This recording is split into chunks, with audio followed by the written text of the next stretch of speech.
Hey basketball players, today I'm going to show you some of Giannis Antetokounmpo's best basketball moves that he uses in game that you can use as well. Now, Giannis, the Greek Freak, is one of the best players to ever play the game. If you really look at some of his highlights, it will blow your mind. You start looking at players like Michael Jordan, you start looking at players like LeBron James, and he is basically a more athletic, more agile version of LeBron, but just as powerful, and then has the same kind of hang time and very similar move set as Michael Jordan. So today I'm going to break down some of his best moves. Okay, so the first move I'm going to talk to you about is the Eurostep. The Eurostep is a very simple move, but also can be called a travel depending on how you use it and depending the league that you're using it in. For example, Ontario Basketball, the referee organization is trying to cut back on it, calling it a travel, but really it is not. So what I mean by that is with the Eurostep, you take your last dribble, you're going to be taking one step in one direction, sort of faking to say that you're going to go in that direction, and then you're going to take your second step in the other direction so you can go up for that shot. Now, this is a fantastic move. The reason why some leagues and some referees are calling it a travel is because you're changing your direction on your two steps that you're allowed. Meanwhile, in the rule book, it says that only if you stop your progression, it can be classified as a travel. So it's kind of a gray area. So if you start doing the Eurostep and you get it called a travel, I would stop using it, at least in that game. However, basically to do the Eurostep, you're going to take that last dribble, one step, two steps, and up.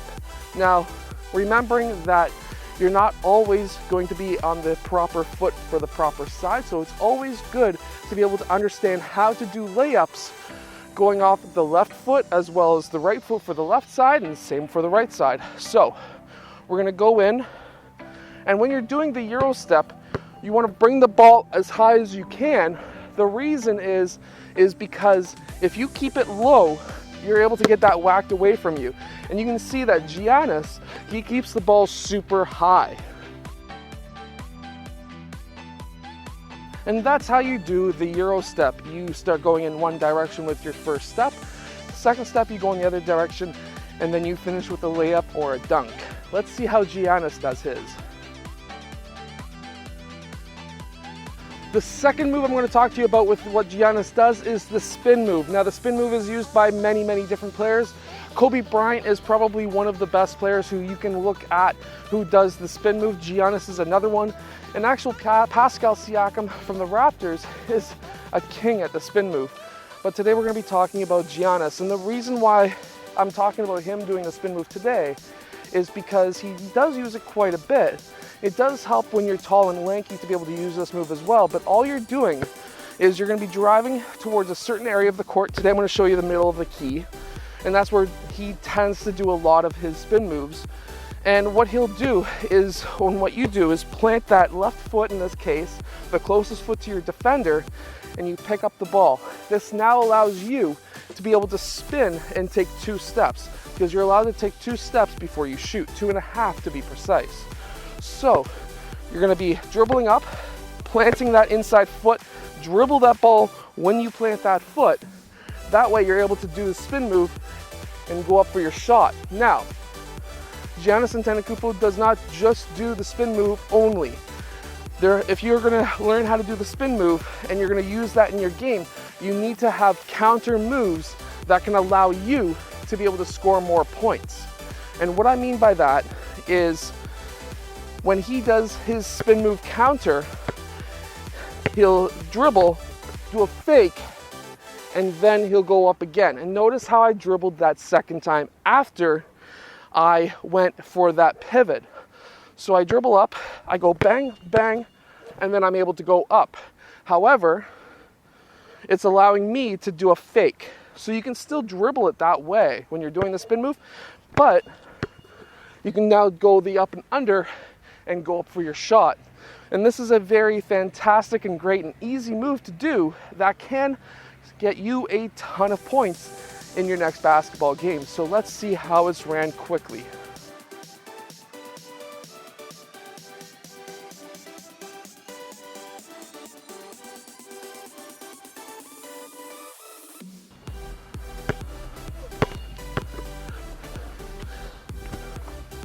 And that's how you move quickly, by doing both the spin move and the spin move counter that Giannis uses quite a bit.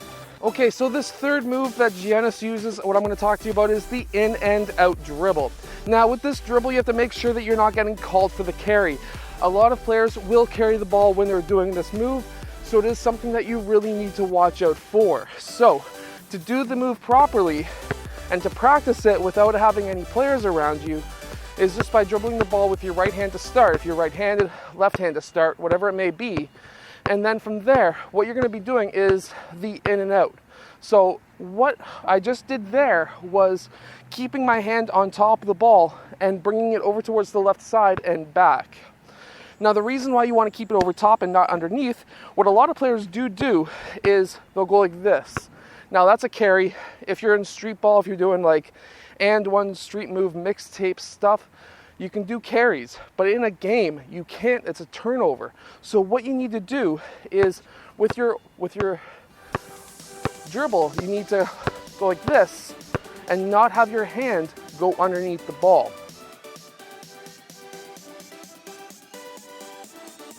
Now, how Giannis does his, he does it on the fast break most of the time. He'll either do it at half court, or he'll do it when he is roughly around that 3-point line and he has a defender who is right here ready to defend him. Now, the reason why this move is so deadly for Giannis is because when he does the in and out dribble, it freezes his opponent, which now allows him to be able to do the in and out dribble and then cross back over and go left or the other way around.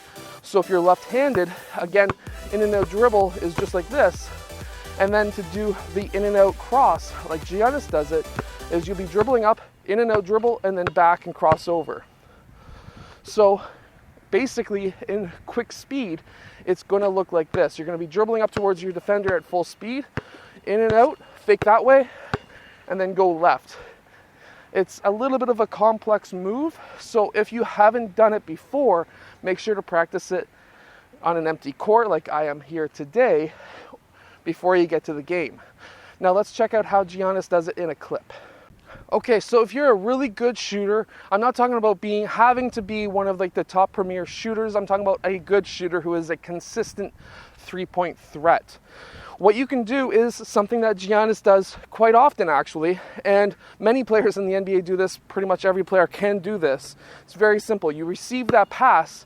If you have a player who is running out on you, who is out of control, or just a bit quicker than he should be, you can do a shot fake and then drive towards the rim.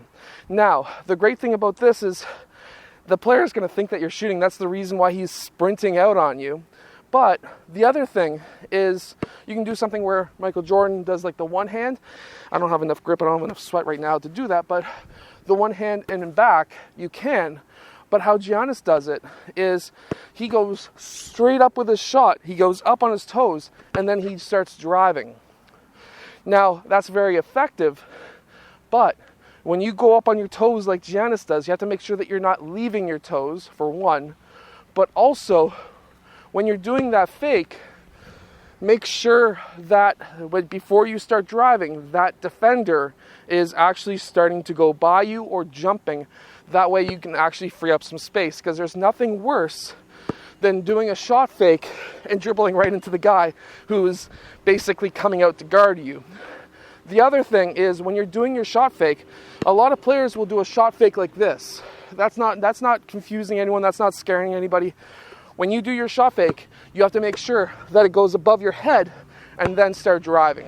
Now, like I was mentioning, Giannis is actually a pretty good shooter, and what he's able to do, and he's basically mastered this move. And this move is basically getting that ball or even dribbling it up towards his defender, and he does just a side step and act like he's going to shoot. Sometimes he does shoot. There are times where he just goes side step and he takes a shot. But he actually turns that into a fake as well. So 2 or 3 times a game at the beginning, he'll just do a sidestep and shoot, and he'll make it, or he'll get close, whatever it may be. But as soon as he sees, when he does that sidestep, the player starting to jump, before he picks it up, he starts driving back towards the right side. And you can do this. You can watch the person guarding you, his midsection, and you can do the sidestep. And then if you see him jump, you can just cross over and go to the rim. Now, when you do this sidestep and you're about to shoot, dribble it just a bit higher, and that can get him thinking that you're about to shoot it. So when you dribble sideways, just like that, where you even look at the rim for like a second, which should get your player off the ground. Now, I hope that you enjoyed this breakdown of Giannis Antetokounmpo's basketball moves. If you have, hit that like button, subscribe, and I'll see you guys again tomorrow for another twice a day basketball video. Damn, he's a good player, eh? I wish I had his height.